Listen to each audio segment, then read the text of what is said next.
In today's video, I'm going to teach you how to link pages on Webflow in 2025 with this full guide. Let's dive right in and make your navigation seamless and user-friendly. Imagine you have a navigation item, a piece of link text, or a button that you want to link to another page in your Webflow project. This step will be the foundation of your site's navigation, guiding your visitors to where they need to go efficiently. Let's get started by selecting the element you intend to link. This can be anything from a navigation menu item to a simple button on your web page. For demonstration purposes, I'll be using a button as my example. This same process will work for any clickable link element within your site. Once you've selected your element, you'll notice that a title bar appears. Look for a small gear icon within this title bar. Clicking on this icon is essential, as it opens up the element's settings, allowing you to modify its link options. This gear icon is your gateway to customizing how your visitors will interact with your web content. With the link settings open, you'll see several icons, but what you're looking for is the page icon.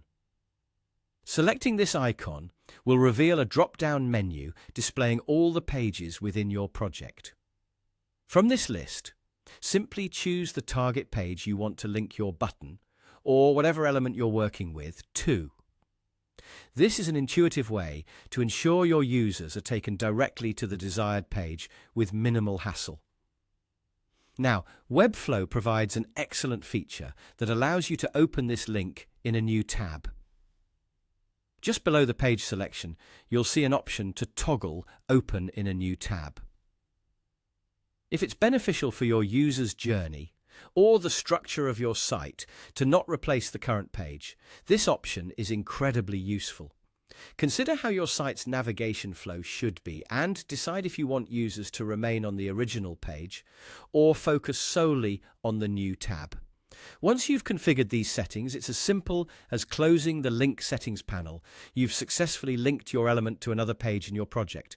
But don't stop there. It's always wise to test your work before going live. Enter Webflow's preview mode to ensure that your link behaves exactly as expected. Click the button or link and confirm whether it directs you to the right page, and if selected, opens in a new tab. That's all there is to it. With just these straightforward steps, you've improved the functionality of your site. Ensuring that your pages are properly linked will significantly enhance your viewers' experience and contribute to a more navigable, intuitive website. So, get linking and happy designing.